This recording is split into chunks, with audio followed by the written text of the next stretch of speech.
So I'm Miss Moody, and my business partner is. I'm Jamitra Hinton. And we are M&M Educational Group. We are a teacher-led, student-centered, community-minded educational company in North Carolina. And we are here to share information with our parents and students and anyone else watching as we all do our best to get through the COVID-19 pandemic. Today we have some special guests that we are very excited about. We'll probably be laughing a lot, and that's a good thing, because I think we need to laugh. And they're all educators, more specifically working in the assistant principal vein, which is a totally different perspective. And we wanted to hear from them in addition to some other people we'll be having in upcoming weeks. So stay tuned. That's what they do on the professional thing. So I'm gonna do that too. So yes, can each of our guests introduce yourselves? Give us your background, where you're from, and what you do. And we will start with Ms. Whitehead. Thanks. Hi, everyone. So my name is Erika Whitehead. I am from Chicago, Illinois, and I currently serve as the Director of Instruction at Catalyst Circle Rock. It is a relatively small K-8 elementary school on the west side of Chicago. As the Director of Instruction, I somewhat function like an assistant principal. So I do instructional coaching, curriculum development, managing all of our online academic tools. I also serve as a system administrator for our data and assessment system and our student information system. And during this remote learning process, I've been supporting teachers remotely, supporting scholars remotely, handing out devices and making sure that all of the instruction that's going out is quality. All right, thank you. Ms. Jones, can you introduce yourself? Sure. Hello, everyone. I am Teeshawn Jones. I'm originally from Baltimore, Maryland. Born and raised, been a part of the Baltimore City Public School Systems. So working with the inner city or urban ed is kind of close to my heart. So I currently serve in the role of instructional coach at CICS Ralph Ellison, which is on the south side of Chicago. And like Erika, a lot of my professional responsibilities are the same as hers: instructional coaching, basically serving as an additional support to our administrative team, the AP, and the principal. So much so that I'm really engaged in pursuing the AP track. So I'm in the process of being a part of a Type 75 program to receive certification with that. So I've always been in schools, and I think Erika and I, we've seen each other through a journey from college up until this point. So we don't have a problem talking about the glows and grows of the profession, individually or collectively. So that's why I'm excited to be a part of this conversation, because for some, this is new territory. And for us, we're still trying to figure out what works best, how to redefine schools during this time. So I'm excited about the conversation that's going to come from this. Awesome. Thank you so much. And Ms. Dickey. Oh, hello, everyone. My name is Jerry Lynn Dickey. I'm from Fort Wayne, Indiana. I currently work at Southside STEM Academy. That's a K-8 setting, lower socioeconomic status. 99% of our students are free and reduced lunch. My current role is the assistant principal of the middle school sector. And so currently we are in the process now of doing the online learning, also distributing devices, and like every other school system, just trying to navigate our way to the end of the school year most effectively with student learning first. All right, thank you. Can everybody just shout out where they went to school for undergrad? I just want to. I absolutely can do that. Yes, please do. Hampton University. Of course. Where else? Norfolk State University. We hold the green and gold. So you're talking over people, and we don't. Oh, I thought she was finished. I'm so sorry, Ms. Jones. I thought we were finished. Hamptonians are never finished. Never. Never. You're still working, yes. I cannot. Okay, I had to put it in there. Ms. Dickey? Yes, I didn't. It's represented on my shirt, Norfolk State University. Always. Norfolk State University. We hold the green and gold. All right. I'm glad we're balanced. I know, he just, I love people where they are. Just let them be who they are. We'll go with that. But first, before we get into any deep topics, how is everybody? Like, really, how are you all in your position, having to support teachers, but also make sure that you are okay so that you don't do anything unprofessional, because this is stressful for everybody. How are each of you all kind of adjusting and taking care of yourself so you can take care of everybody you're working with? And feel free to just chime in with any comments. I'll jump in. So personally, I am fine. I have lived alone for 10 years and I'm okay with being alone in my house. I am okay with having this time to do spring cleaning all day, every day. I think that working in education, you get to a point where everything is so systematic and so automatic. We get up, we go to work, we stay at work for millions and millions and millions of hours. We come home to eat. For some of us, taking care of families. For me, it's just taking care of me. You go to bed, you get up, and you do the rat race all over again. So although I miss the kids and I miss the actual day-to-day functioning of being in the building and working with my team, I think this was a good time for a conscious interrupt to make sure that I'm doing everything that I need to do to feed myself personally, my mind, my body, my spirit. And this was much needed for me. Like this was really good. It came at a good time. I'm not restless. I don't have anxiety about it. And that's no shade to anyone who does, because I understand like some people have some true anxiety about this quarantine. But that's not me. I'm pretty cool. Okay, speak your truth. Anybody else? Well, personally, I'm fine as well. I have found some new talents, such as cooking, deep cleaning, my interior design business, so great things are happening. So, in the midst of the trials and tribulations, goodness has come out of this for me. Now, it has been interrupted by me having to report to the school building. So I had to put some things on pause. So hopefully they'll get us back in our home so we can continue on doing what we need to do in the home. But other than that, as Ms. Whitehead said, no stress over here, living my life like it's golden. Okay, well, Jill Scott reference. All right. Hey, all right. Really, yeah, one of my favorite songs. All right. Ms. Jones, you have anything to add? If not, that's perfectly fine. Let me see. I think I went so hard the first couple of weeks trying to get teachers adjusted that I kind of crashed within the last week and a half. That makes sense. So much so that I had to take off Monday, like took off, whatever you want to call it. Right. But I put the devices to the side and just really honed in on me. Like I slept, and I've been kind of having trouble sleeping, like decompressing from the day because I'm just overly stimulated from the laptop and my phone and the emails and the Zoom and the Google Hangouts. And so at night, my mind is just all over the place. So it takes me a while to fall asleep. But I feel like I'm slowly finding my groove between this balance of like full-time mom, full-time instructional coach, full-time wife, all the different hats that I wear, just trying to find the balance in it all, with realistic expectations along with it. So I'm getting there. But yeah, last week I just kind of crashed. I'm sure you probably needed to.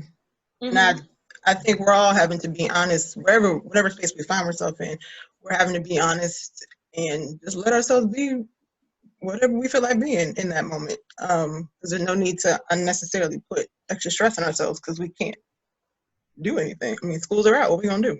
That's it. So yeah, thank you all for being honest. Ms. Hinton, you have anything you want to add to that? I'm like Miss Whitehead. I think it came at a great time just to break up the monotony of just running back and forth from whatever I have to do. Because I just felt like I was just running like a chicken with its head cut off and just going from here to here and taking care of the kids and the home. So I have been able just to do certain things.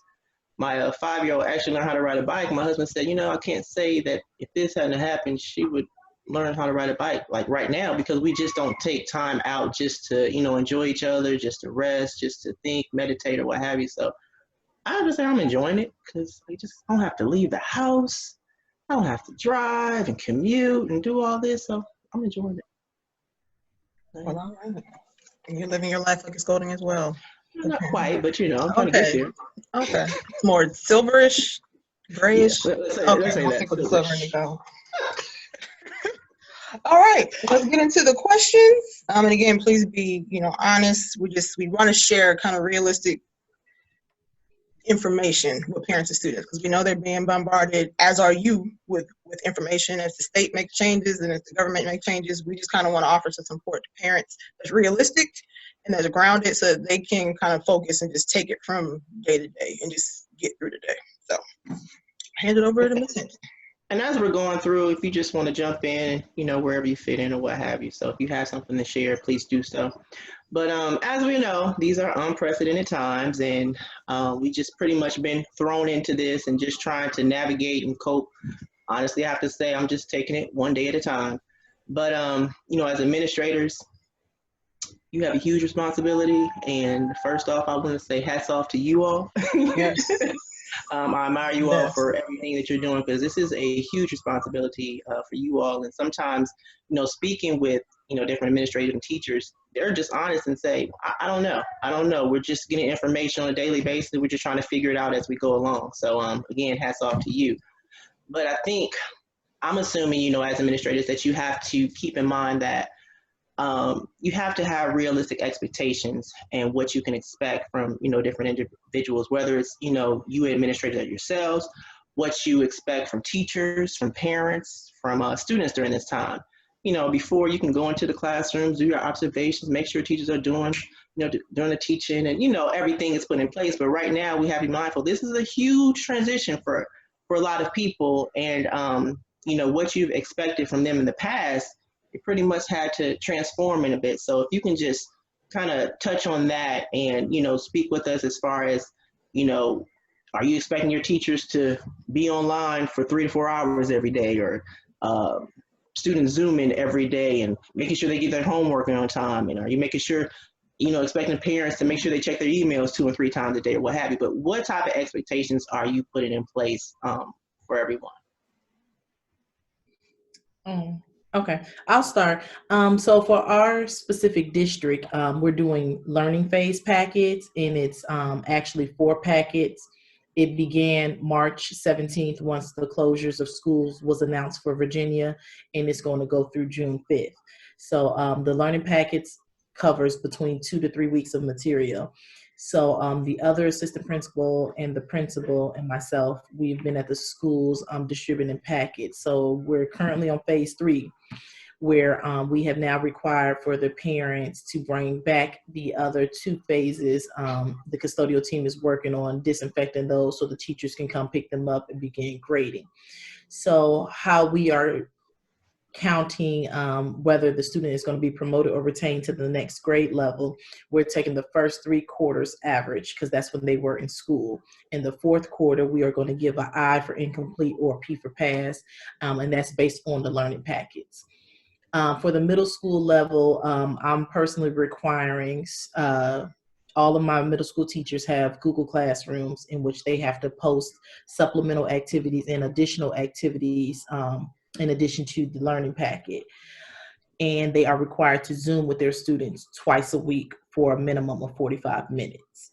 The Zoom sessions is a platform for students to be able to ask questions and also for the teachers to deliver direct instruction.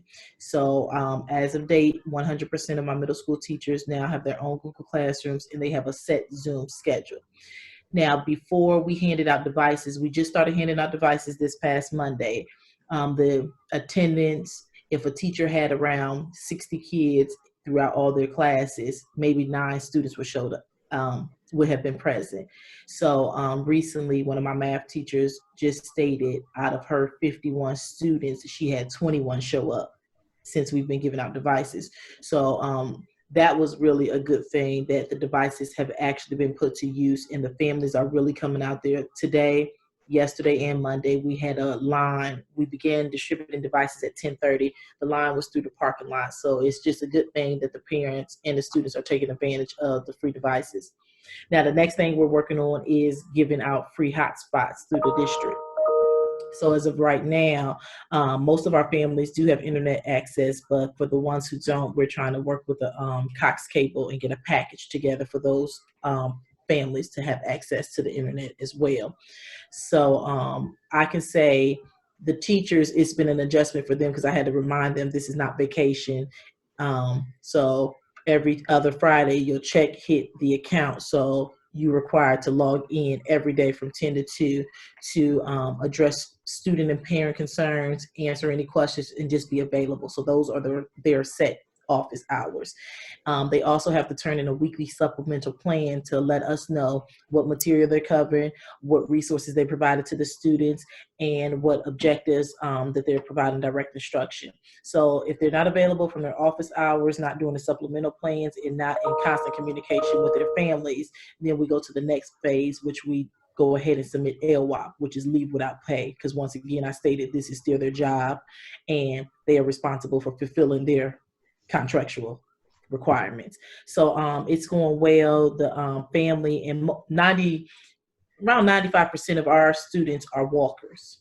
So the parents, they can come up to the school, so it's really accessible for them to ask questions, because it was some misconceptions with a couple of families today. They said, well, on the computer, Ms. Dickey, it said that my child has been promoted to the next grade level already.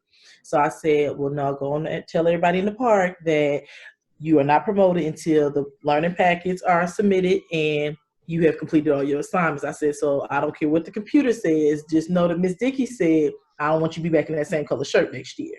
So it's really been working good. And like I said, for the adjustment to have been so quick, I think the district did a good job of, the requirements, specifically our school, setting those mandates for teachers so they can be accessible to the students. So that's for me. All right. I think everything's put in place there. Okay. It's very thorough. Take a sip. Mm-hmm. This is Whitehead, Ms. Jones. Anything? Before I start, can I ask Ms. Dickey, how many of your teachers have not engaged in terms of like posting content? Like how many are on the LWOP at this point? One special ed teacher. The rest of them already know how I am as an administrator, so they don't really play with me. That's great. Okay, so I guess I'll go. So the interesting thing for us is that schools shut down for us March 17th.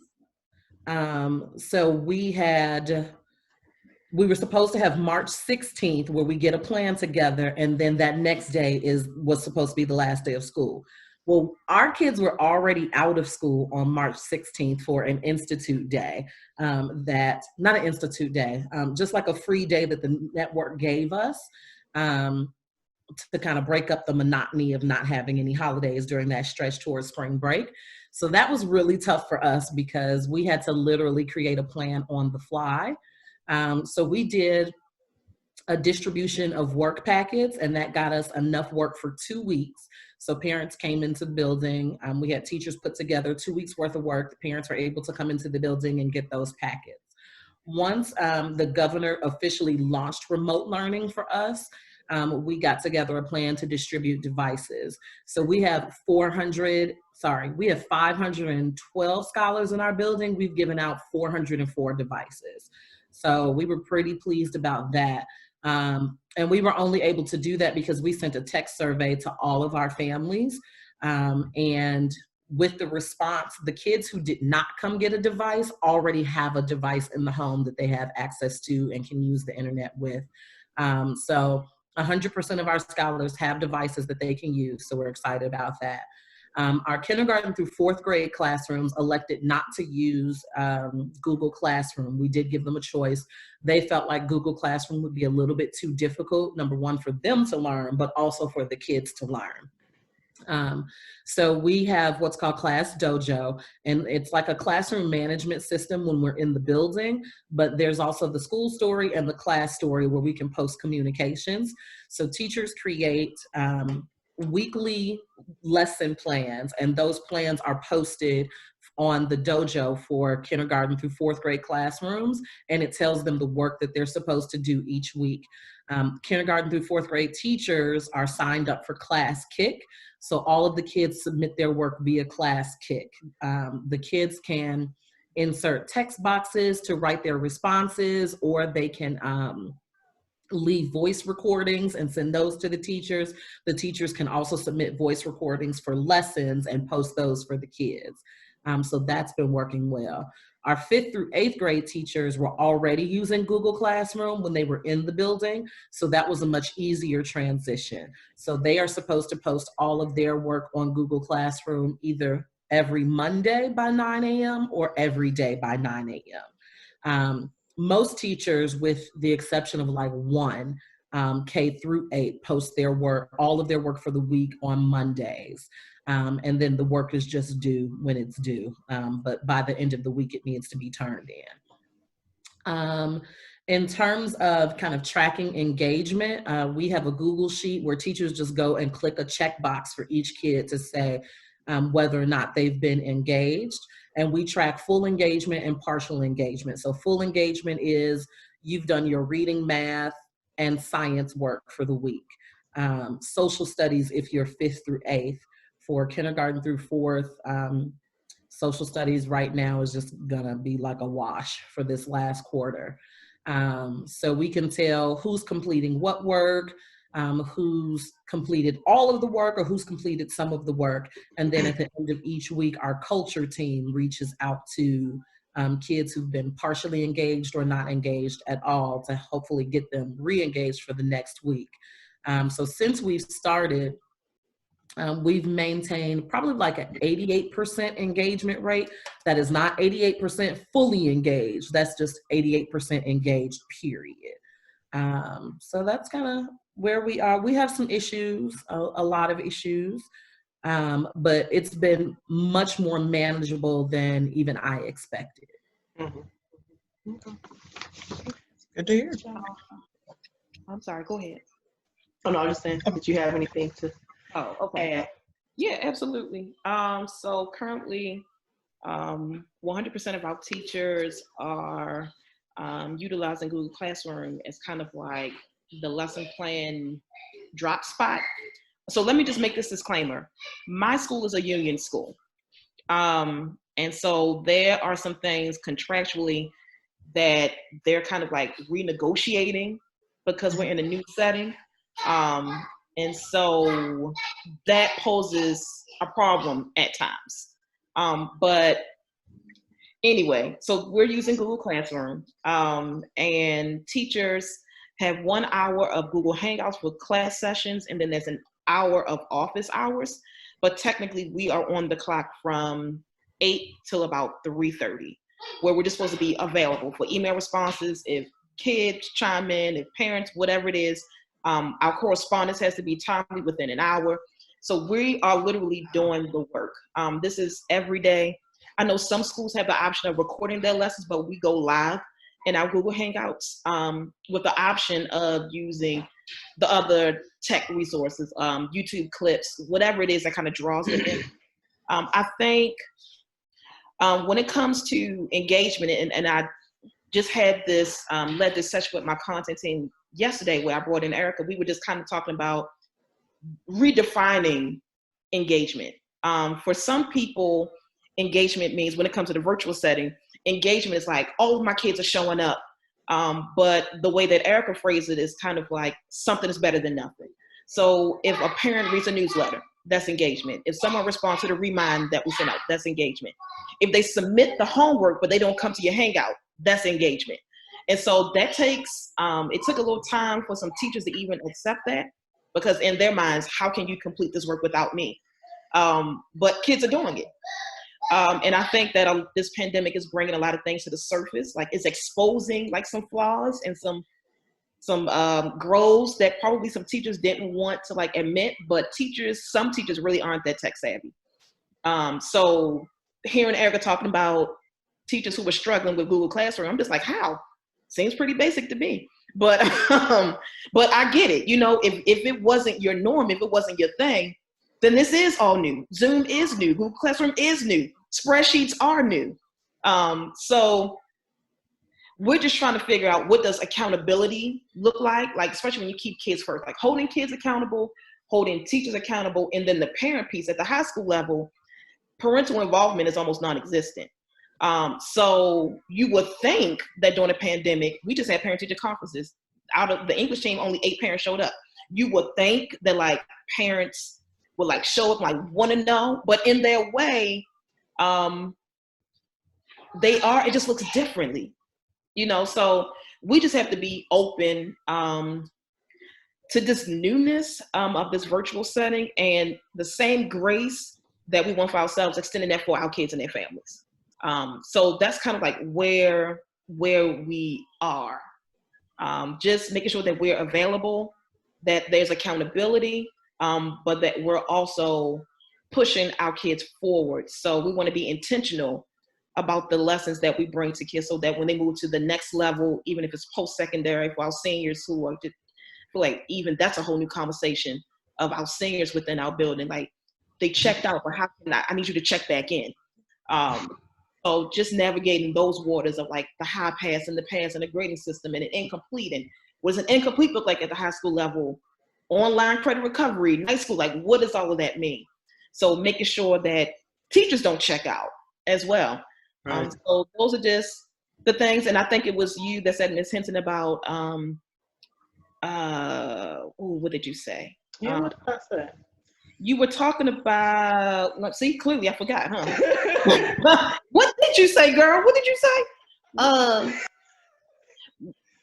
But anyway, accountability, being intentional, and then just being like forward thinkers. Okay. Yeah. I love you saying be intentional, because that's something we're saying to parents every time we talk to them, and being quite honest. Like, although we're not in the class, well, nobody's in the classroom, but although we're not in that position anymore, we knew the minute that they shut down schools, we all were going to be going through this together. Like, none of us know what this looks like. So we're having to tell parents, like, okay, be patient, because they're trying to figure it out. And then when we talk to administrators and teachers, we're having to say, well, parents are freaking out because they're trying to make sure that they're doing their part. So be patient with them. Like, we're kind of in the middle, and we're kind of, hearing both ends. But everybody's pretty much saying the same thing. Like, we don't know. We're taking this, day by day. So thank you all for being honest. I think that's a great word that we all just need to use. Just be intentional about how every day looks, because this is an adjustment, for everybody.